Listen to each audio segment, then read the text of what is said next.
दिल्ली के Minto bridge पर बारिश के दौरान जलभराव की समस्या लंबे समय से चली आ रही है और यह मुद्दा हाल ही में फिर से राजनीतिक विवाद का केंद्र बन गया है। दिल्ली में सत्ता में आई सभी पार्टियों ने इस विवाद को सुलझाने के लिए कई बड़े बड़े दावे किए, लेकिन इस मिंटो ब्रिज का हाल जैसे का तैसा ही रहा और अब मई 2025 में पहली बारिश के बाद मिंटो ब्रिज पर जलभराव के कारण वाहन फंस गए, जिसके बाद इसकी जिम्मेदारी को लेकर सत्ताधारी भारतीय जनता पार्टी और विपक्षी दलों खासकर आम आदमी पार्टी के बीच आरोप प्रत्यारोप शुरू हो गए। ऐसे में एक बार फिर ये सवाल खड़ा हो गया कि दिल्ली की सत्ता में 27 साल बाद आई बीजेपी सरकार क्या इस समस्या का समाधान कर पाएगी या फिर नहीं, क्योंकि आम आदमी पार्टी लगातार इस मामले को लेकर सरकार को घेर रही है। वहीं कांग्रेस ने भी तंज कसते हुए कह दिया है कि बीजेपी सरकार में विकास बह रहा है।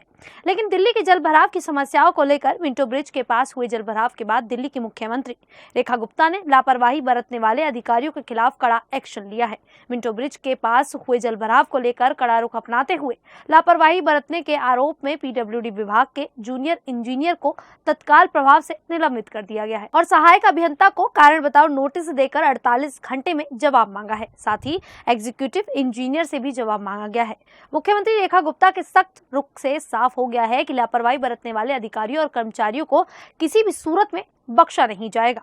सार्वजनिक जीवन को बाधित करने वाली कोई भी घटना होने पर सरकार लापरवाही बरतने वाले अधिकारियों के खिलाफ तत्काल कार्रवाई करेगी। मुख्यमंत्री ने बताया कि जनजीवन को प्रभावित करने वाली घटना में अधिकारियों की किसी भी लापरवाही को दिल्ली सरकार किसी भी सूरत में बर्दाश्त नहीं करेगी। उन्होंने बताया कि कड़े निर्देश के बावजूद बरसात से पहले जल निकासी व्यवस्था में लापरवाही और वक्त रहते जलभराव की समस्या का समुचित समाधान नहीं करने के चलते हमारी सरकार ने संबंधित विभाग के अधिकारियों के खिलाफ कड़ी कार्रवाई करने का फैसला लिया है।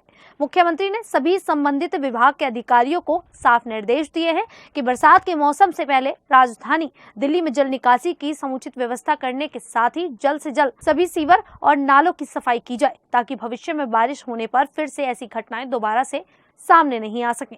रेखा गुप्ता ने कहा है कि जल जमाव के लिए जिम्मेदार संबंधित सभी विभागों की नोडल अधिकारियों को साफ निर्देश दिए गए हैं कि किसी भी प्रकार की लापरवाही मिलने पर उनके ऊपर सीधी जवाबदेही तय की जाएगी और दोषी पाए जाने वालों के खिलाफ तत्काल प्रभाव से सख्त कार्रवाई की जाएगी। पहले ही सभी जलभराव वाले क्षेत्रों के लिए सरकार द्वारा नोडल अधिकारी नियुक्त किए गए हैं।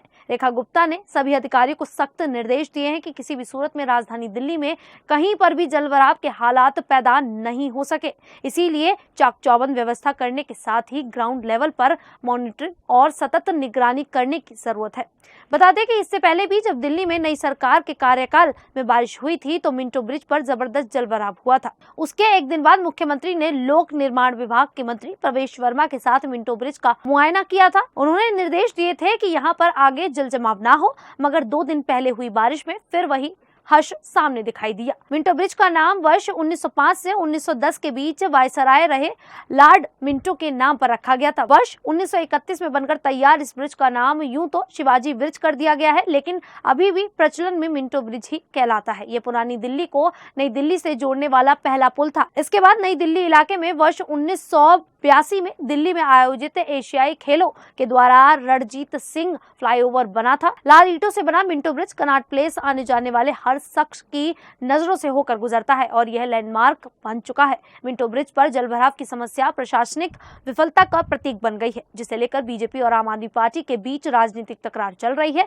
दोनों पक्ष एक दूसरे पर जिम्मेदारी डाल रहे हैं और यह मुद्दा दिल्ली की बुनियादी ढांचे की समस्याओं को उजागर करता है, जिसे राजनीतिक दल अपने हित में इस्तेमाल कर रहे हैं। लेकिन अब देखना होगा क्या रेखा सरकार मिंटो ब्रिज की समस्या का समाधान कर पाएगी या फिर कांग्रेस और आम आदमी पार्टी की तरह ही केवल बातें ही करती रह जाएगी। इस पूरे मामले को लेकर आप लोग की क्या राय है, आप हमें कमेंट करके जरूर बताइएगा। फिलहाल अभी के लिए इतना ही, फिर हाजिर होंगे ऐसी ही देश और दुनिया से जुड़ी बड़ी खबरों के साथ। तब तक के लिए देखते रहिए द न्यूज़ 15 दिल्ली।